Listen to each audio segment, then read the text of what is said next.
예, 세상이 지금 굉장히 경제적으로 어려워지고 있죠.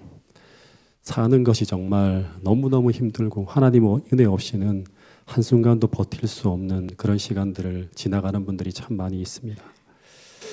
이런 시대적 기근이 찾아올 때 조금 더 구체적으로 말하면 나의 생에 기근이라고 하는 어려움이 닥쳐올 때 그때 우리는 어떻게 생존을 모색해야 되고 또 어떤 선택을 해야 되는지 늘 우리가 고민하게 되는데요. 오늘 그 해답을 찾기 위해서 오늘은 룻기를 통해서 여러분들과 함께 그 해답을 한번 찾아보려고 합니다. 이 룻기는 생각하지 않고 그냥 읽으면 그냥 소설책 같아요. 전 처음 이 룻기를 읽을 때 왜 이 이야기가 성경에 적혀 있는지 잘 이해가 안 되었습니다. 왜냐하면 이 룻기는 다른 성경책하고 달라요. 이스라엘 역사가 적혀 있는 게 아니에요. 또 뭐 에스더처럼 궁궐에서 왕들의 뭐 이야기나 뭐 역사를 전개하는 핵심 권력자들의 이야기가 담겨 있는 것도 아닙니다. 그냥 이스라엘의 한 평범한 가족 이야기가 담겨 있습니다. 근데 왜 이 한 가정사의 이야기가 성경에 기록되었는지 이유가 알 수 없어서 한동안은 참 의아해했던 그런 기억이 있습니다. 스토리도 여러분 간단하죠. 그냥 우리가 보통 보는 소설책에 나오는 스토리와 비슷합니다. 베들레헴에 사는 한 가족이 기근이 들어서 어디로 갔다? 모압으로 갔다가 거기서 남편과 두 아이들을 잃습니다. 아주 비극이에요. 근데 다시 예루살렘으로 돌아왔는데 착한 며느리 룻이 보아스라고 하는 훌륭한 만자를 만나서 결혼하면서 그 절망적인 상황이 뭐로 바뀌었다? 해피엔딩으로 끝난다. 근데 이 룻기를 통해서 하나님께서 우리에게 전하고자 하는 메시지가 뭘까요? 여러분들은 이 룻기를 읽으면서 어떤 교훈을 발견하셨나요? 교훈들이 수많은 교훈들이 있는데 그 중에서 그 룻기서 1장을 통해서 오늘 우리에게 들려주는 아주 귀한 교훈을 한번 함께 찾아보려고 합니다. 여러분, 인간의 일생은 선택의 연속이라고 하는 말이 있습니다. 이 선택이 작게는 하루의 삶을 결정짓고 크게는 인생의 진로와 인생의 행복과 불행은 물론 영원한 미래까지 결정짓게 되는 게 뭐냐 그러면 선택의 결과예요. 어떤 길을 선택했는가 따라서 달라지는 거예요. 그래서 우리는 올바른 선택을 하는 것이 정말 중요합니다. 근데 여러분, 중요한 선택의 기로에 설 때 그때 우리는 어떻게 올바른 선택을 할 수 있을까요? 무엇이 옳은지 그른지 분별만 하면 그런 올바른 선택을 할 수 있을까요? 네, 절대 그렇지 않습니다. 우리가 올바른 것이 무엇인지 알면서도 그것을 선택하지 못하는 경우가 얼마나 많은지 모릅니다. 왜냐하면 올바른 것을 선택하려면 그때 겪게 될 수많은 어려움과 손실과 고통을 보면서도 올바른 것을 선택할 수 있는 선택력이라고 하는 힘이 필요합니다. 이 선택력이 없으면 우리는 그것이 올바른 것이라는 것을 알아도 그 옳은 것을 선택하지 못하는 경우가 많다고 하는 것입니다. 근데 이 선택력은 어디서 오는가? 선택의 힘이죠. 위기의 순간 또는 어려운 순간, 굉장히 어려운 것을 선택하기 힘든 그런 순간에도 옳은 것을 선택할 수 있는 힘이 필요하다고 하는 거예요. 근데 이 선택력은 어디서 오는가? 어디서 올까요? 품성의 힘에서 옵니다. 첫 번째는 우리가 진실한 품성을 갖지 못하면 우리는 위기의 순간, 어려운 순간 늘 올바른 것이 아니라 비겁한 선택, 이기적인 선택, 연약한 선택, 어리석은 선택을 할 수밖에 없습니다. 그래서 올바른 선택력은 올바른 품성을 가지고 있어야지만, 진실한 품성을 가지고 있어야지만 우리는 상황에 기만당하지 않고 진실한 걸 선택할 수 있습니다. 또 하나, 평화의 순간이 아니라 위기의 순간, 어려운 순간, 그때 올바른 것을 선택할 수 있는 선택력은 어디서 오는가? 그 힘은 바로 하나님을 신뢰하는 믿음에서 온다고 합니다. 더 정확하게 말하면 믿음이 훈련되어져서 만들어진 품성의 힘에서 오는 거예요. 늘 믿음으로 훈련하며 살아가는 그 삶 속에서 만들어진 품성의 힘에서 온다고 하는 거예요. 믿음이 없으면요, 우리는 절대 하나님의 뜻을 선택할 수가 없어요.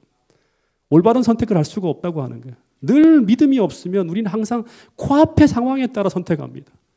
늘 하나님의 뜻이 아닌 그런 때 선택을 할 수 있다고 하는 것입니다. 그래서 믿음을 잠언서에서는 성공적인 삶을 살아가는 지혜라고 말씀하기도 합니다. 이 지혜가 있어야지만 우리는 늘 올바른 하나님의 뜻을 지향할 수 있다고 하는 거예요. 그래서 믿음의 한 요소 속엔 선택력이 포함되어져 있는데, 근데 이 선택력을 통해서 우리는 구주와 연결되어져서 나의 운명과 심지어 나와 관계된 공동체의 역사를 바꾸는 놀라운 일을 경험할 수도 있다고 하는 것입니다. 그것이 바로 룻기에 나오는 나오미와 룻의 인생 스토리에 담겨져 있는 놀라운 이야기죠. 정노의 계단은 지금 우리가 예주만 보이더라고 하는 그 챕터 속에서 정노의 계단에 보면 이런 말씀이 있습니다. 여러분 꼭 읽어보세요. 전체 풀텍스트를. 그대들이 깨달아야 할 것은 곧 의지의 참힘이다. 의지의 참힘은 선택력이죠. 이것이 사람에게 있는 지혜력이요, 결정력이요, 선택력이다. 만사는 의지를 옳게 쓰는지 여부에 달려있다. 의지를 올바른 선택 속에 놓이게 하는 데 달려있다고 하는 거예요. 하나님께서 사람에게 선택권을 주셨으니 그대들은 이것을 사용할 것이다. 의지를 옳게 사용함으로 그대들의 생애는 전적으로 변할 것이다.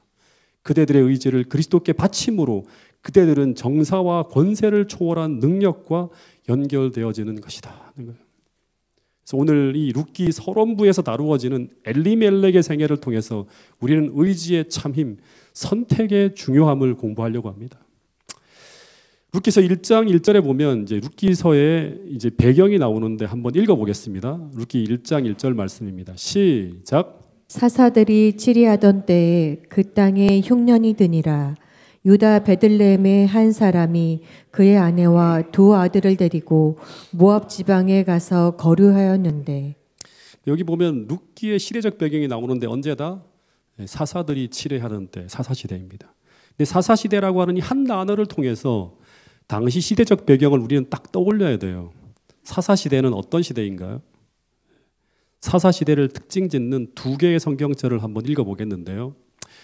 사사기 2장 10절에 보면 그 세대의 사람도 다 그 조상에게로 돌아갔고 그 후에 일어난 다른 세대는 여호와를 알지 못하며 여호와께서 이스라엘을 위하여 행하신 일도 알지 못하였더라고 하는 거예요.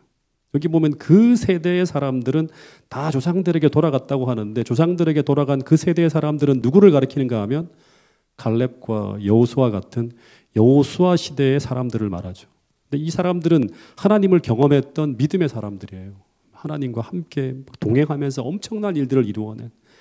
그런데 그 시대의 사람들이 이제 다 죽었어요. 이제 그 후 등장하는 다른 세대는 본문에 보면 여호와를 알지 못하는 사람들이고 여호와께서 이스라엘을 위하여 행하신 일도 알지 못하는 사람들이에요.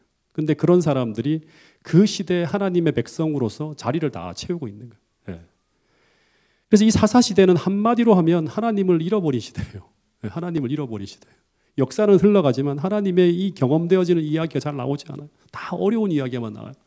신명기에 나와 있는 그 하나님의 약속이 실현되어지지 못하는 그런 시대를 살아가는 거예요. 또 사사시대를 특징 짓는 또 하나의 성경 말씀이 사사기 17장 6절에 보면 우리 다 아는 말씀이죠. 한번 읽어볼까요? 그때는 시작. 그때에는 이스라엘에 왕이 없었으므로 사람마다 자기 소견에 옳은 대로 행하였더라. 이 시대는 하나님의 백성들이 어떤 중요한 선택을 해야 되는데 사람들이 어떻게 결정하고 어떻게 선택하는가 하면 하나님의 말씀에 비추어서 생각하며 결정하는 것이 아니라 전부 사람마다 자기 소견에 옳은 대로 결정하며 행하는 시대가 어떤 시대다? 사사기 시대를 특징 짓는 모습이라고 하는 거예요. 그러니까 하나님의 영적 권위가 무너지고 말씀이 사라지고 언약이 거부되어지고 약속이 무시되는 그런 시기. 그래서 모든 사람들이 어려움이 찾아올 때 어떻게 행해야 될지를 몰라서 방황하면서 나 하나님이 아니라 자기 소견에 옳은 대로 내 옳은 대로 행하던 시대. 멋대로 사는 거죠. 그 시대가 바로 사사기 시대입니다. 그런데 그런 시대에 이 룻기서 1장 1절에 보면 유다 베들레헴에 무엇이 찾아오는가 하면 기근이 들었다고 합니다. 여러분 유다 베들레헴이 어디죠? 예수님이 태어날 곳이죠. 이 베들레헴의 지명의 뜻이 뭔지 아십니까? 베들레헴 뭐죠? 떡집이죠. 근데 이 양식이 아주 풍부해야 될 하나님의 약속의 땅 베들레헴 떡집에 사람들이 떡이 없어 굶주리고 있는 거예요. 어떻게 본다 그러면 이 장면은 정상적인 상황이 아니라 비정상적인 상황이 벌어지고 있는 것입니다. 떡집에 떡이 사라지고 약속의 땅에 약속이 사라지고 하나님 나라에 하나님이 보이지 않고 진리교회에 진리로 성화되어진 사람들이 잘 보이지 않는 비정상적인 상황이 벌어지고 있는 것입니다. 그런데 양식이 떨어지는 이 기근은 눈에 보이는 기근이지만 실제 이 시대의 기근은 하나님이 계신 생명의 땅에 생명의 떡이 사라지고 있는 영적 기근이 가장 무서운 기근 중에 하나라고 하는 것입니다. 그래도 예전에는 흔들리는 백성들의 중심을 잡아주며 권위를 가지고 백성을 인도하던 모세나 여호수아 같은 인물이 있었는데 이제 그런 존재들이 안 보여요. 그래서 다들 자기 소견에 옳은 대로 살아가는 것입니다. 조금 더 구체적으로 말하면 이 시대는 하나님을 경험하며 참되게 신앙하는 사람들이 정말 드문 시대였어요. 하나님은 현실이 아니라 종교의식 속에서만 존재하지 실제 하나님이 오늘 나의 현실에서 거의 경험하면서 살아가는 자들이 너무나 드문 그런 시대가 바로 사사시대였다고 하는 것입니다. 그런데 이런 시대에 극심한 기근이 닥쳤다고 합니다. 그런데 본문에 보면 이곳에 살던 한 가족이 이 기근을 피해 어디로 가는가 하면 떡을 찾아서 모압 땅으로 이사를 하는 내용이 나옵니다. 근데 모압은 어떤 곳인가요? 지도를 보면 아르논 강이 흘러요. 이렇게 쭉 흘러고 그 강을 따라 넓은 초지가 펼쳐져 있는 거리상으로 보면요. 이 루벤 지파를 탁 건너면 바로 도달할 수 있는 그런 곳이 바로 모압이에요. 베들레헴에서 멀지가 않아요. 조금만 넘어가면 모압으로 가는 거예요. 근데 이 기근이 이쪽에서는 불지만 이쪽에서는 기근이 오지 않는 거예요. 산들이 있어가지고 모압 평지가 너무너무 아름다워요. 근데 2절에 보면 이 가족을 이끌고 모압으로 이주해 간 사람의 이름이 나오는데 누군가 하면 엘리멜렉이라고 합니다. 이 엘리멜렉은 나오미의 남편이자 룻의 시아버지입니다. 근데 이 룻기를 보면 이 엘리멜렉은 어떤 사람인가 하면 베들레헴을 떠나기 전에 유다 베들레헴 성내에서 상당히 유력한 인사였던 것으로 추정되어지는 사람이에요. 그러니까 성공한 사람이에요. 룻기를 보면 이 사람이 베들레헴을 떠나기 전에 굉장히 유력한 사람이었다는 걸 알려주는 게 뭐냐 그러면 이 나오미가 모압에서 고향 베들레헴으로 탁 돌아올 때 이 나오미의 귀환이 장안의 화제가 됩니다. 그리고 그의 가까운 친척인 이 보아스가 동네의 상당한 재산과 지위를 차지하고 있는 사람이에요. 그래서 엘리멜렉은 모압으로 떠나가기 전에 성내에서 부유하고 유력한 지위를 가지고 있는 사람으로 추정되어지는 그런 사람입니다. 그런데 이 베들레헴 땅에 갑자기 막 흉년이 들면서 엘리멜렉 가정에 위기가 찾아옵니다. 이 기근이 짧게 끝날 줄 알았는데 생각보다 흉년이 길어지는 겁니다. 그래서 엘리멜렉이 이제 고민하기 시작합니다. 그 고민은 뭐냐 그러면 이곳에서 계속 버틸 것인가 아니면 생존을 위해 떠날 것인가 하는 고민이었습니다. 여러분 당시에 농사는요 자연적인 요인의 영향을 받기 때문에 흉년이 드문 일이 아닙니다. 근데 성경 시대의 흉년은요 그냥 흉년이 아니라 대부분 이스라엘의 신앙적 모습과 관련되어진다고 하는 거예요. 왜냐하면 여러분 중요한 거 하나 깨달아야 될 게 뭐냐 그러면 이스라엘 백성이 머물고 있는 땅은요 그냥 평범한 땅이 아니라 하나님과 언약한 무슨 땅이다? 약속의 땅이에요. 신명기를 보면 하나님은 이스라엘 백성이 가나안 땅으로 들어갈 때 그때 하나님은 그들이 들어가기 전에 신명기에서 뭘 하는가 하면 하나님이 이스라엘 백성들과 함께 그 땅을 놓고 이스라엘 백성과 이런 약속을 합니다. 신명기 28장 1절부터 12절에 보면 내가 내 하나님 여호와의 말씀을 삼가 듣고 오늘 내게 명령하는 그의 모든 명령을 지켜 행하면 이 모든 복이 내가 거하는 이 약속의 땅에 임하게 된다는 거예요. 근데 그 약속된 축복이 무엇인가 하면 첫 번째는 내가 수고하는 토지와 소산과 내 짐승의 새끼와 소와 양의 새끼 구체적으로 하나님이 다 얘기하는 거예요. 다 복을 받고 심지어 내 광주리와 떡반죽 그릇이 복을 받을 것이라고 하는 거예요. 이 말씀은 뭘 의미하는가 하면 네가 손으로 수고하는 모든 것에 보람과 결실의 열매가 있을 것이라고 하는 거예요. 근데 여러분 이 약속은 시편에도 보면 여러 군데 나옵니다. 시편 128편 2절에 등장해요. 내가 여호와를 경외하며 그 길을 걷는다면 어떻게 된다? 내가 내 손이 수고한 대로 어떻게 한다? 다 먹을 수 있도록 하나님이 보람이 되게 열매를 다 허락한다고 하는 거예요. 애쓰고 노력하는데 막 천연재해가 닥치고 막 내가 손댈 수 없는 그런 일이 닥쳐서 막 날아가는 게 아니에요. 두 번째 축복은 뭔가 하면 7절에 보면 여호와께서 그 땅에 머물고 있는 너를 대적하기 위해 일어난 적군들을 내 앞에서 패하게 하시며 그들이 한 길로 왔다가 7길로 도망하게 하셨다고 하는 이 말은 뭔가 하면 그 땅에 사는 너희를 안전하게 지켜준다고 하는 거예요. 예.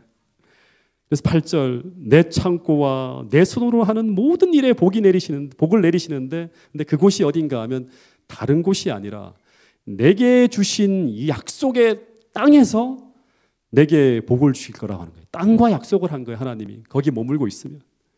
근데 이렇게 복을 주시는 목적이 뭔가? 9절 10절에 보면 여호와께서 너를 세워 자기의 성민이 되게 하사 10절 하나님의 영광을 그들을 통해서 온 세상에 드러내시도록 하게 한 하나님의 목적이었다고 하는 거예요.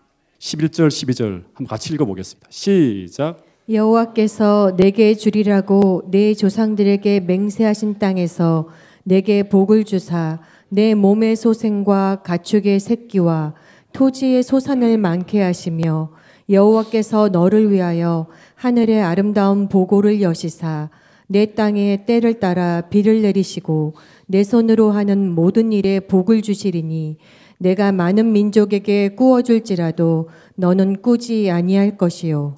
여호와께서 내게 주리라고 하는 내 조상들에게 맹세하신 땅에서예요. 예. 너를 위하여 하늘의 아름다운 보고를 쫙 열어서 내 땅에 때를 따라 비를 내리시고 때를 따라 적게 비를 내려서 절대 기근이 들지 않게 하시고 이게 하나님의 약속이에요. 내 손으로 하는 모든 일에 뭐가 한다? 하나님이 함께 하시는 축복이 임하게 한다. 네가 뭘 할 때마다 내가 함께 할 거야. 너를 통해서 나는 영광을 받을 거야. 이렇게 말씀하시는 거예요. 이 약속은 오늘 우리에게가 아니라 이 약속은 1차적으로는 그 땅에 들어가기 전에 이스라엘 백성들과 문자적으로 약속하신 하나님의 언약이었습니다. 그래서 이스라엘 백성이 하나님과 언약한 그 약속의 땅에 사는 동안 그들이 하나님의 뜻에 순종하며 믿음으로 살기만 하면 하나님은 그 땅을 대적들로부터 지키시며 안전하게 거하게 하실 것이고 절대 그 땅에 기근이나 한재로 말미암아 굶주리지 않게 하시고 언제나 때에 따라 적당한 우로를 내리시면서 그 땅에 풍성한 수확을 약속하셨어요. 그것을 통해서 하나님은 그 땅에 누가 계심을 하나님이 계심을 이스라엘 백성들뿐만 아니라 세상 만민이 알게 되는 그런 축복을 임하게 하겠다고 하나님 약속하신 거예요. 예. 이것이 신명기 28장의 약속이고 언약이었습니다. 그런데 그 다음 절부터 보면 그들이 하나님의 언약대로 살지 않을 때 그 언약에 반대되는 일이 벌어진다고 하는 거예요. 외침을 받을 때 무력하게 무너지는 거예요. 아무리 수고하고 애쓰고 노력해도 기근과 한재가 수시로 찾아와서 수고하고 애쓴 노력의 결과가 수포로 돌아가는 일들이 벌어지게 될 텐데 그래서 마치 하나님이 없는 것처럼 하나님의 보호하심과 돌보심이 없는 것처럼 보이는 일이 벌어진다면 그러면 그들은 무엇을 생각해야 되는가? 그들이 지금 하나님의 언약에서 떠나가고 있다는 것을 깨달아야 한다고 하는 것입니다. 여러분 구약 성경을 보면 구약의 역사가 신명기에 언약하신 그 언약에 한치의 오차도 없이 이스라엘의 역사가 이루어진 것을 우리는 보게 됩니다. 그런데 이 시대가 어느 시대라고 했습니까? 사사기 시대예요. 사사기 시대에 하나님의 언약의 땅에 흉년이 찾아왔다고 하면 그들은 어떤 생각을 해야 될까요? 그 시대 하나님 백성들의 삶이 언약에서 떠나가고 있다는 것을 생각해야 돼요. 그런데 이런 일이 벌어지자 한 무리는 이제 이 땅을 떠나지 않고 끝까지 남아있기로 결심하면서 이런 생각을 합니다. 이 기근은 불충한 자신들의 삶에서 기인된 모습이라 생각하면서 하나님께 회개하며 돌아가려고 합니다. 그런데 이 모습이 사사기에 7차례나 반복되어지며 나타나는 모습이에요. 고통이 찾아오고 압제가 찾아오고 기근이 찾아오면 하나님 앞에 막 부르짖으며 돌아갑니다. 또 한 무리는 이 땅이 이제는 살 곳이 아니라는 생각을 가지고 이제는 하나님의 백성이라는 신분을 포기하고 하나님이 그들에게 맡기신 그 기업의 땅을 아예 포기하고 떠나기로 결심하는 무리들이에요. 다시 말해서 생존을 위해서 신앙을 포기하기로 결심합니다. 하나님이 아닌 다른 대상을 의지하려고 하는 거예요. 떠나가는 겁니다. 그래서 당장 살 길을 찾아서 눈에 보이면 딱 생명의 땅처럼 보이는 땅, 모압 땅, 뭔가 씨를 심으면 소출이 있을 것 같고 당장 투자하면 뭔가 나올 것 같고 성공할 것 같은 그 마르지 않는 아르논강이 보이는 모압 땅을 향해 막 떠나가는 거예요. 아마 이 두 사람만 이 가족만 떠나간 게 아니라 무수히 많은 가족들이 그쪽으로 이주했을 거예요. 그래서 엘리멜렉은 하나님 백성으로서의 신분을 포기하고 약속의 땅을 떠나서 모압 땅에서 모압 시민으로 몇 년을 살죠? 10년을 살아갑니다. 10년을 보내게 되는데 그동안 어떤 일이 벌어지죠? 자녀들도 전부 모압 여인과 결혼을 시켜서 모압 시민으로 다 만들어 버립니다. 근데 그런 선택을 한 이 엘리멜렉 가정이 모압 땅에서 행복하게 잘 살았을까요? 1년, 2년 잘 살았을지 모릅니다. 이게 안 떠났죠. 3, 4년 잘 살았을지 모릅니다. 10년 동안 잘 살 수 있었을지 모르겠습니다. 안 떠나고 안 돌아오잖아요. 근데 그 풍요로움은 얼마 지나지 않아 끝이 옵니다. 그들은 그 기근을 피해 찾아간 모압 땅에서 절망의 무덤을 발견하게 됩니다. 거기서 예루살렘에서 유력한 인사였던 나오미의 남편 엘리멜렉이 사망합니다. 어떻게 사망했는지는 모르지만 이 가장의 죽음은 그 가족들에게 엄청난 충격이었을 거예요. 그리고 얼마 지나지 않아서 더 큰 슬픔이 찾아오는데 아버지를 뒤이어서 그 가정을 이어야 될 두 젊은 아들, 어떻게 보면 그들의 생명의 젖줄 같은 두 아들이 말론과 기럝이 그 모압 땅에서 자식도 없이 다 사망합니다. 그러면서 엘리멜렉의 가족은 그 모압 땅에서 모든 것을 다 잃어버립니다. 완전히 암흑과 절망이 찾아온 거예요. 그들이 무엇을 찾아 모압 땅으로 갔나요? 살 길을 찾아간 거예요. 여러분, 저는 여기서 많은 생각을 하게 됩니다. 우리 인생에 기근이 찾아올 때 그럴 때가 있죠. 우리 인생의 시기가 갑자기 답답하고 암울한 마치 사사기 같은 그런 시간을 지나갈 때가 있지 않을까요? 수많은 사람들이 이런 경험을 할 수 있습니다. 앞으로 더 많은 분들이 이런 경험을 할 수도 있어요. 기근이 찾아오고 하나님이 안 계신 것 같은 상황이 찾아오면서 마치 살 길이 막막한 그런 시간을 지나갈 때 그럴 때가 우리에게도 찾아올 수 있다고 하는 것입니다. 그런데 그런 상황을 우리가 지나가게 될 때 그때 우리는 어떻게 해야 될까요? 여러분, 먼저 첫 번째는 잠잠히 하나님 앞에 나가서 이 인생의 기근을 하나님 말씀으로 해석해야 됩니다. 네, 말씀으로. 그리고 하나님이 언약하신 그 말씀으로 그 해답을 찾아내야 돼요. 어떤 선택을 하며 살아가야 되는지. 그래서 만약 엘리멜렉의 식구들이 늘 성경을 연구하는 믿음의 사람이었다면 제가 생각할 때 그들은 이 사사기 시대의 기근을 피해서 절대 모압 땅으로 떠나지 않았을 거예요. 즉 신앙과 믿음으로 훈련을 받은 사람이라면 절대 이런 선택을 하지 않았을 거예요. 그들은 기근을 통해서 하나님께서 당신께로 돌아오라는 메시지를 신명기를 통해 분명히 읽어낼 수 있었을 거예요. 신명기서의 언약의 저주는 전부 어떤 메시지를 담고 있는가 하면 너희는 나를 떠나가고 있다. 어떻게 알아? 그래서 다시금 돌아오라. 회개하며 돌아오라고 하는 거예요. 삶의 모든 방향을 수정하고 당신께로 돌아오라고 하는 그런 메시지가 담겨 있는 게 바로 신명기서의 언약적 저주에 나타난 그 사건들이 벌어질 때 하나님이 던지시는 메시지라고 하는 것입니다. 그렇게 하면 나에게 돌아오면 기근과 압제와 고통을 내가 끝나게 하겠다고 하는 메시지가 담겨 있는 것입니다. 여러분, 그래서 오늘 우리 삶에 벌어지는 모든 사건들은 우연이 아닙니다. 다 하나님이 우리에게 주시는 메시지가 있다고 하는 사실을 기억해야 됩니다. 그래서 그 사건을 통해 주시는 하나님의 메시지를 우리는 성경을 통해서 읽어내야 돼요. 저도 마찬가지입니다. 늘 제게 어려움이 찾아올 때 저는 제게 벌어지는 모든 사건들을 통해서 제게 들려주시는 하나님 메시지를 저는 들으려고 합니다. 그래서 기도하는 거예요. 그 말씀을 읽는 거예요. 그리고 이 위기 때 제가 무엇을 해야 될지 하나님께 겸손히 기도하며 물어봅니다. 그렇지 않으면 또 어리석은 실수를 할 수 있는 거예요. 여러분, 그래서 신명기 7장 14절에는 이런 말씀이 있습니다. 위에 있는 성경절만 하나 읽어보겠습니다. 시작. 형통한 날에는 기뻐하고 공고한 날에는 되돌아보아라. 이 두 가지를 하나님이 병행하게 하사. 왜 공고한 날에는 생각해야 되는가? 형통한 날에는 기뻐하지만 공고한 날에는 돌아보라는 말씀이 있고 어떤 곳에는 생각하라고 하는 말씀이 있어요. 왜 공고한 날에는 생각해야 되는가? 생각하지 않으면, 다시 말해서 우리가 그 상황 속에서 기도하며 우리 삶을 되돌아보지 않으면 우리는 계속 하나님이 주시는 하나님의 메시지를 놓치게 되고, 그러면 우리 인생이 어떻게 되는가 하면 사사기 시대의 암울한 역사가 계속 끊임없이 반복되어지는 일이 벌어질 것이기 때문입니다. 즉 성장과 발전이 없는 어두운 역사의 수레바퀴에 갇혀서 계속 끊임없는 전진이 없는 그런 방황을 계속하게 될 수도 있다고 하는 것입니다. 여러분, 다시 말하지만 이 엘리멜렉이 그 시대의 기근을 통해서 하나님께서 그에게 주시는 하나님의 메시지를 읽어낼 수 있었다면 그는 살 길을 찾아 모압이 아닌 어디로 가야 돼요? 하나님께로 돌아가려 했을 것입니다. 회개하고 하나님께 돌아감으로 말미암아 기근의 문제를 신앙으로 돌파하려 했을 거라고 하는 것입니다. 여러분, 우리 인생의 모든 답은 그리스도 안에 있고, 외치잖아, 늘 구호처럼 말하잖아요. 하나님 말씀 안에 있습니다. 이것을 믿어야 됩니다. 현실 속에 믿고 적용해야 된다고 하는 것입니다. 당시 그들의 눈에는 강이 흐르는 그 푸른 초지가 펼쳐진 모압 평지가 생명의 땅처럼 보였을 것이지만, 그러나 그가 성경을 통해서 하나님 말씀을 통해서 모압 평지를 다시 조명해 볼 수 있었다면 그가 가려고 하는 그 땅은 하나님이 없는 땅, 다시 말하면 생명이 없는 죽음의 땅이었다고 하는 것입니다.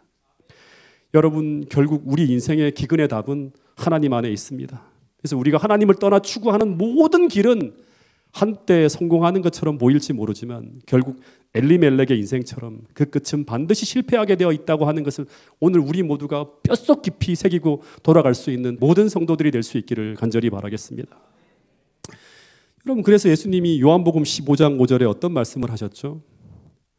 나를 떠나서는 너희는 아무것도 할 수 없다. 다시 말하면 나를 떠나는 곳에는 하나님의 생명이 흐르지 않는다고 하는 거예요. 끝까지 주님을 붙고 어떤 기근의 상황에도 하나님 붙들고 문제를 해결할 수 있는 모든 성도들이 될 수 있기를 간절히 바라겠습니다. 한국의 역사 속에 참 안타까운 인물들이 여럿 있는데 그중에 춘원 이광수, 육당 최남선, 이런 사람은 제가 이 사람들의 전기를 읽을 때마다 참 안타깝게 생각하는 그런 사람들입니다. 이들은 일제강점기 때 한국의 최고의 엘리트들이었습니다. 사람들은 뭐라고 하는가 하면 당시 일제강점기 시절에 조선 3대 천재라고 불리는 사람이 있었는데 육당 최남선, 그 다음에 춘원 이광수, 그 다음에 홍명희, 이 세 사람을 3대 천재라고 불렀고, 해방 이후에 이 사람들이 우리나라를 이끌어가는 아주 굉장히 엘리트 리더가 될 거라고 생각을 했어요. 왜냐하면 이들이 이룬 업적이 엄청났어요. 최남선이라고 하는 사람은 개화기 때 신문화 운동의 선구자였습니다. 특별히 이 사람은 그뿐 아니라 독립투사였어요. 그래서 1919년 3월 1일 독립만세 운동을 할 때 독립선언문에 기초를 놓은 민족 대표 33인의 한 사람이 선정될 정도로 세상 사람들에게 존경받는 인물이었습니다. 춘원 이광수 같은 사람은 또 말할 것도 없죠. 다 알죠. 이 사람은 도산 안창호 선생과 더불어서 민족 개적 운동을 펼치면서 문학인, 언론인으로서 한때 젊은이들의 우상이었어요. 굉장한 영향력을 발휘하는 사람이었고 연설을 너무너무 잘했어요. 이 사람이 강연할 때 어마어마한 젊은이들이 열광할 정도로 대단한 영향력을 끼친 인물이었어요. 그리고 1919년 1월에 3.1 운동이 벌어지기 한 2달 전에 일본 유학생들을 중심으로 일어난 28 독립선언서를 발표하면서 독립운동을 이끌어가는, 어떻게 보면 한국 미래의 차세대로 지조 있고 존경받는 지도자였습니다. 그런데 이런 인물들이 모두 시대의 기근이 길어질 때 해방이 곧 될 거라 생각했어요. 3.1 운동이 펼쳐지고 조금 지나면 해방이 될 거라고 생각했어요. 그런데 이 기근을 견디지 못하고 무너지면서 해방 이후에 민족 지도자로 서는데 다 실패하게 됩니다. 3.1 운동이 벌어졌는데 전국이 다 들고 일어나는데 뭔가 변화가 없습니다. 그리고 일본이 동남아 전투에서 다 승리하는 거예요.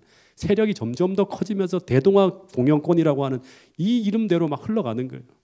그리고 또 하나 이들이 실패한 게 뭐냐 그러면, 이들이 판단하기에는 조선 민중은 독립의지가 전혀 없는 것처럼 보였을 때 이들이 막 흔들리고 갈등하다가 나중에 일본이 조선 지식인들을 회유할 때 다 넘어갑니다. 그래서 육당 최남선 같은 사람은 조선 총독부 참의까지 올라가면서 출세의 가도를 달립니다. 몇 년 동안. 춘원 이광수 같은 사람은 창시 개명을 합니다. 그런 지조 있는 사람이 대동아 전쟁을 위해서 조선 청년들의 지원과 참전을 호소하는 막 연설을 하고요. 연설문을 신문에 기고도 합니다. 이전에는 그러지 않던 사람이 완전 변절한 거예요. 그러면서 일본이 주는 명예와 부를 누리면서 잠시 인생의 기근이 끝나가는 것처럼 보이는 삶을 살아가게 됩니다. 다시 말해서 모압 평지에서의 짧은 기간 행복하게 살아가는 것처럼 보이는 거예요. 고난을 피해 양심을 팔고 타협하면서 얻은 행복은 엘리멜렉처럼 10년이 가지 못합니다. 세상은 한순간 바뀌어서 10년 전만 하더라도 도저히 도래할 것 같지 않은 조선 해방이 이루어지고, 이후 이들은 민족주의자들에 의해서 막 죽임, 생명의 위협을 막 느끼면서 은둔 생활을 펼쳐갑니다. 나중에는 이 반민족 행위자로 투옥되어서 조사를 받게 될 때, 그때 육당 최남선은 이런 말을 합니다. 잘못된 선택을 참회하면서 이 자열서라고 하는 걸 쓰는데, 그런 이 친일 행위를 한 자신의 선택이에요. 종세 씻을 수 없는 자신의 일생일대의 치욕이라고까지 말하면서 통곡하며 후회했다고 합니다. 마찬가지로 신앙에 있어서도 우리가 혹 현재의 기근이 깊어지고 길어질 때, 짧을 때는 다 견딜 수 있어요. 당장의 생존과 당장의 필요를 따라서 어떤 선택을 하게 되면 우리는 평생에 후회할 잘못된 선택을 할 수 있다고 하는 것입니다. 당장의 돈 때문에, 당장의 이익 때문에, 당장의 기근을 끝내기 위해서 신앙적 양심과 원칙을 포기할 때 그 선택으로 우리가 절대 우리의 인생의 기근을 끝낼 수 없다고 하는 생각을 해야 됩니다. 이걸 믿어야 돼요. 여러분, 당장은 가시밭길을 걷게 되는 것처럼 보인다 하더라도, 당장은 불편하고 희생이 따르는 것처럼 보인다 하더라도, 당장은 기근의 고통이 계속 이어지면서 그걸 견뎌야 하는 것처럼 보인다 하더라도 하나님이 주신 신념과 원칙을 따라 선택할 때 우리는 결국 하나님에 의해서 우리 인생의 기근이 끝나는 것을 경험할 수 있다고 하는 것을 우리 모두가 기억할 수 있게 되기를 간절히 바라겠습니다. 그래서 구약시대 이스라엘 백성들은요, 절대 어떤 상황에도 하나님과 언약한 그 약속의 땅을 팔아서도 안 되고요, 떠나서도 안 됩니다. 왜냐하면 그 땅은 그들과 하나님 사이에 언약의 기초가 놓여진 땅이에요. 하나님은 이 땅에서 하나님 나라를 세우겠다고 하신 거예요. 그 기업이 이 지파에서 저 지파로 옮기게 하지 아니하고 이스라엘 야손의 지파가 각기 자기 기업을 어떻게 알아? 지키라고 하는 것입니다. 네. 여러분, 그래서 성도들은 그 기근의 때 끝까지 인내하며 예수의 믿음으로 하나님의 계명을 지키는 그 선택을 해야지만 그 기근의 때를 견딜 수 있다고 하는 것입니다. 여러분, 이런 말씀이 있습니다.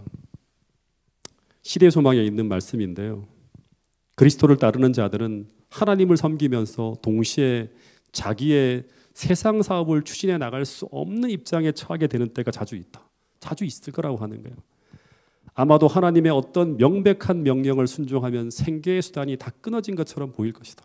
이거 선택하면 죽을 것 같아요. 그러나 세상에서라도 하늘에 계신 우리 아버지의 뜻에서 이탈하는 것은 우리에게 유익하지 않다는 거예요.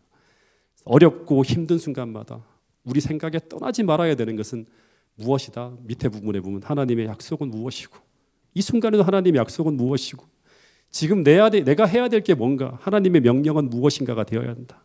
거기에 우리 인생의 기근을 끝내는 답이 있다고 하는 거예요. 또 하나, 여기 보면 사단과의 마지막 대쟁투에서 하나님께 충성하는 자들은 모든 생계의 방도가 끊어지게 됨을 보게 될 것이다. 이거 하나님께 충성하면 생계 방도가 다 끊어지게 될 것처럼 보이는 거예요. 그러나 순종하는 자들에겐 이런 약속이 주어져 있다. 그는 높은 곳에 거하리니 견고한 바위가 그 보장이 되며 그 양식은 공급되고 그 물은 끊어지지 아니하리라. 기근의 때에도 하나님이 공급해 준다고 하는 거예요. 하나님의 자녀들은 이 약속으로 말미암아 살 것이다. 다시 말하면 하나님의 약속으로 사는 거예요. 우리의 선택으로 사는 게 아니에요. 땅이 기근으로 황폐될 때에도 그들에게 먹을 것이 공급될 것이다. 저희는 환난 때에 부끄럽지 아니하며 기근의 날에도 풍족하리라. 이 약속이 있어요. 그래서 하박국은 이 공고한 시대를 바라보고 교회가 가져야 될 믿음을 다음과 같이 나타냈다. 비록 무화과 나무가 무성치 못하며, 현실이 그래요. 기근이 온 거예요. 포도나무에 열매가 없으며, 감람나무에 소출이 없으며, 밭에 식물이 없으며, 우리의 양이 없으며, 외양간에 소가 없을지라도 나는 여호와로 인하여 즐거워하며 나의 구원의 하나님을 인하여 기뻐하리로다. 이 믿음을 가지고 우리는 기근의 때에도 견디는 것입니다. 성도들은 시대의 기근이 몰려올 때 우리는 어떻게 해야 한다? 성도들의 인내가 여기 있나니 끝까지 인내하며 끝까지 예수의 믿음으로 하나님의 계명을 지키며 견뎌내야 됩니다. 그래야 우리는 기근의 날에도 풍족하게 해주신다는 이 약속의 성취 속에서 생존할 수 있고 살아낼 수 있다고 하는 것입니다. 다시 돌아가서 엘리멜렉과 나오미라고 하는 가정은 사사기 시대를 살아가던 대표적 가정이었죠. 근데 이들이 이제 자신의 소견대로 살아가며 하나님 백성이 아니라 모압 민족이 되겠다고 하는 그런 생각을 가지고 하나님의 언약의 땅을 떠나서 모압으로 떠나간 사람들이에요. 이 사람들은. 그럼 우리가 생각할 때 이 가정 이야기는 여기서 끝나야 돼요. 언약의 땅을 떠났잖아요. 그리고 생존을 위해서 하나님을 떠나 자기 소견대로 흘러간 거예요. 그럼 여기서 이야기 끝나야 돼요. 근데 하나님은 누가복음 15장에 자신을 떠나간 탕자를 포기하지 못하듯, 요나를 포기하지 못하듯 이 가정을 기억하셨습니다. 그래서 이 룻기서 1장 6절에 보면 이런 말씀이 나옵니다. 그가 모압 지방에 있어서 여호와께서 자기 백성을 어떻게 하사 권고하사 그들에게 양식을 주셨다 함을 들었으므로 두 자부와 함께 일어나 모압 지방에서 돌아오려 하여 있던 곳을 떠나 두 자부와 함께 유다 땅으로 돌아오는 길을 행하였다는 그런 말이 나옵니다. 여기서부터 룻기서의 반전이 시작되는 거예요. 남편을 잃고 두 아들을 잃은 이 나오미는 어떻게 살았을까요? 깊은 죄책감에 빠져서 아마 절망하고 있었을 거예요. 아마 이런 생각을 했을지 몰라요. 우리 가정이 이런 큰 어려움을 겪게 되는 것은 우리가 하나님을 어떻게 했기 때문이다. 떠났기 때문이다. 그래서 하나님이 우리 가정을 버렸다. 이런 생각 속에서 아마 이들은 이스라엘 땅으로 돌아갈 생각도 못하고 절망 속에서 암담하게 하루하루를 살았을 거예요. 근데 이런 모습은 사사기 역사를 지나가며 시대의 기근을 겪고 있는 대부분의 이스라엘 백성들의 상황이었고 전반적인 이스라엘 백성들의 생각이었습니다. 근데 어느 날 하나님께서 자기 백성을 권고하셨다고 하는 것을 모두가 느낄 수 있는 상황이 벌어집니다. 여러분, 권고했다고 하는 게 뭐죠? 원어를 보면 방문하다, 주의를 이렇게 쭉 기울이다, 보살피다 하는 이런 의미라고 합니다. 다시 말하면 하나님께서 우리를 버리지 않으시고 우리 인생에 개입했다고 하는 것을 느낄 수 있는 상황이 딱 벌어진 거예요. 근데 그것은 바로 뭐냐 그러면 모압 땅이 아니라 이스라엘 땅에 기근이 끝나고 뭐가 왔다? 풍년이 온 거예요. 자기 백성들에게 양식을 주셨다고 하는 거예요. 이 소식을 들으면서 나오미는 두 자부와 함께 일어나서 모압 지방에서 돌아오려고 있던 곳을 떠났다고 하는 얘기가 나옵니다. 여러분, 회개와 개혁은요 이렇게 일어나는 것입니다. 먼저는 나를 향한 하나님의 사랑과 자비하심을 보고요. 그리고 두 번째는 거기에 반응해서 삶을 돌이키는 거예요. 이전에 있었던 그곳을 떠나는 겁니다. 죽음의 땅 모압에서 예수님이 계신 그 생명의 땅, 언약의 땅, 약속의 땅 베들레헴을 향해서 떠나는 거예요. 절망의 땅 모압에서 희망의 땅 베들레헴을 향해 떠나는 것입니다. 여러분, 떠나지 않으면 변화와 개혁은 일어나지 않습니다. 예전에 머물던 곳에서 예전에 즐기던 그 생활에서 예전에 추구하던 그 악습과 죄악에서 떠나지 않고 있으면서 하나님의 은혜와 축복의 삶에 들어간다고 하는 것은 그것은 불가능한 것을 꿈꾸고 있는 것입니다. 그곳에서는 새로운 역사가 펼쳐질 수가 없습니다. 이런 신앙의 모습이 바로 어떤 모습인가 하면 사사기 시대 400년간의 이스라엘 백성들의 모습이었어요. 힘들고 어려울 때는 하나님을 찾고 부르짖지만 고통의 문제만 지나가면 여전히 예전에 추구하던 그 악습과 그 죄악으로 계속 돌아가는 거예요. 여기서 사사기 시대의 그 굴레를 끊어내는 참된 계획이 벌어지지 않고 계속 똑같은 일을 계속 반복하는 거예요. 7번이나 반복하는 거예요. 여러분, 오늘 하나님께서 우리를 권고하시고 우리에게 여전히 자비를 베푸시는 그 하나님의 은혜와 사랑을 여러분들이 느끼신다면, 보신다면 그 사랑에 반응해서 참되게 하나님께로 돌아가는 역사가 일어날 수 있게 되기를 간절히 바라겠습니다. 하나님을 떠나갔던 모든 삶에서 돌이키는 참된 회개가 일어나게 되기를 간절히 바라겠습니다. 사사기 시대의 어두운 역사를 끝내고 하늘 가나안을 향해서 전진하고 정복하는 위대한 삶의 역사가 펼쳐지는 2025년이 될 수 있기를 간절히 바라겠습니다.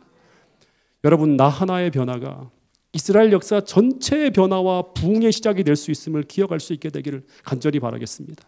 나 하나의 변화가 작은 교회를 변화시키고 작은 교회의 변화가 전체의 변화를 견인할 수도 있습니다. 한 사람의 변화가 너무너무 중요하다고 하는 것입니다. 마지막 예화 하나만 좀 말씀드리고 오늘 말씀을 좀 정리하겠습니다. 제 첫 부임지에서 경험한 한 청년을 제가 소개하려고 합니다. 이 청년을 처음 만났을 때는 이 청년이 침례도 받기 전이었어요. 새벽 기도회 때 만난 청년이었습니다. 근데 이 청년은 제 설교를 듣기 위해 온 것도 아니고 기도하기 위해 온 것도 아니었습니다. 어머니가 새벽 기도에 열정적으로 참여하는데 그 거리가 지축에서 원당까지 하도 먼 거리를 어머님이 다른 집사님의 차를 타고 다니는 게 너무 안쓰러운 거예요. 고양동에 있는 한 집사님이 픽업한다고 지축으로 가서 원당까지 오는 거리가 하도 멀어서 이 아들이 내가 어머니를 픽업하고 모시고 다니겠다고 하면서 이제 어머니를 새벽 기도에 태워드리고 본인은 밖에서 기다리다가 그냥 같이 앉아서 참석했다가 돌아와야겠다 싶어서 한두 번 새벽 기도에 참석하다 완전히 새벽 기도의 멤버로 자리매김한 그런 청년이었습니다. 그 후 이 청년은 제가 원당교회 3년 동안 사역하는 동안 새벽 기도, 화요일, 금요일, 안식일을 다 참석하게 됩니다. 침례도 받기 전에 신실한 믿음의 사람으로 거듭납니다. 그런데 이 청년의 변화의 속도와 신앙의 성장 속도는 교회 모든 사람들을 다 놀라게 만드는 거예요. 이 청년의 신앙의 특징은요, 이 청년은 배운 것에 그치지 않아요. 배운 대로 살려고 한다고 하는 거예요. 불쌍한 사람들을 위해 우리가 기도하잖아요. 그럼 이 친구는 기도에 그치지 않고 불쌍한 사람을 도우려고 합니다. 청년의 부흥을 위해 기도하면 이 친구는 기도한 후에 행동으로 옮깁니다. 당시 교회에 봉고차가 없었어요. 근데 이 청년들을 데리고 다니려면 뭔가 봉고차가 필요한 거예요. 그래서 이 청년의 부흥을 위해서 무엇을 할까 고민하다가 기도하다가 딱 떠오르면 자기 승용차를 팔아요. 출퇴근용으로. 아예 자신의 차를 스타렉스로 바꿔버립니다. 그리고 매 안식일마다 청년들을 위해 봉사하는 거예요. 이 청년으로 말미암아 청년회가 삽시간에 늘어나기 시작하면서 활동적으로 다 변하기 시작하는 거예요. 막 다 이렇게 변하는데 청년들이 가만히 있을 수 있나요? 이 한 사람을 통해서 3040 소그룹이 조직됩니다. 그 얼마 없는 교회에서. 근데 대단히 활발하게 말씀 연구 모임으로 성장하면서 이 소그룹을 통해서 침례자가 계속 나옵니다. 네, 침례.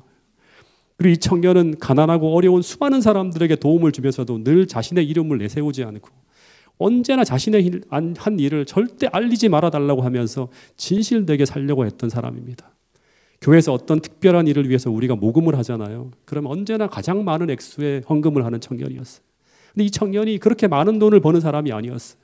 근데 그것이 조금이라도 사람들을 통해서 알려지게 되면 혐오스러워할 만큼, 정확하게 표현하면 혐오스러워할 만큼 괴로워했어요. 오직 하나님만을 높이면서 가장 겸손하게 하나님을 섬기는 청년이었어요. 근데 이렇게 진짜 청년, 사사기 시대를 끝내는 이 한 사람의 어떤 등장을 통해서 2007년부터 9년까지 정말 불모와 같은 그 교회가 이 한 청년의 변화로 말미암아 온 교회가 들썩이며 움직이던 그때를 저는 기억합니다. 저는 이 사람을 평생 잊지 못합니다. 더 이 사람의 회심과 변화를 잊지 못합니다. 여러분, 진정한 회심과 회개는 말씀만 맨날 보는 게 아니라 옛 생활을 떠나는 것입니다. 하나님이 주시는 그 은혜와 축복을 받아서 새 생명 가운데서 새로운 생활을 향해 나아가는 것입니다. 새로운 생활은 하나님을 닮아가는 삶이고 그분을 소개하는 삶, 그분의 영광을 드러내는 삶입니다. 거기에 끊임없는 은혜와 축복이 부어질 것입니다. 여러분, 오늘 우리의 참된 회심을 통해서 진정 내 인생의 사사기 시대의 기근의 역사가 끝나고 하나님이 주시는 풍성한 은혜의 시대, 가나안을 향해 전진하는 위대한 신앙의 역사를 2025년 모든 성도들이 써나가게 되기를 간절히 바라겠습니다. 나오미의 개혁이 룻이라고 하는 위대한 신앙인을 만들어내고 룻에 의해서 이스라엘 역사상 가장 위대한 인물인 다윗이라고 하는 위대한 인물이 태어나고 이스라엘 역사 전체가 광명한 은혜와 축복의 그런 은혜를 받는 그러한 시대가 열리게 되는 것입니다. 여러분, 그래서 또다시 말하지만 한 사람입니다. 한 사람의 변화가 위대한 역사의 변화를 이끌어낼 수 있습니다. 그런 일을 위해서 하나님은 오늘 저와 여러분을 부르고 있습니다. 나 하나의 변화로 인해 변화와 부흥의 바람이 불어닥친 그 한 자락의 바람이 오늘 저와 여러분이 될 수 있기를 간절히 바라면서 오늘 말씀을 줄이도록 하겠습니다.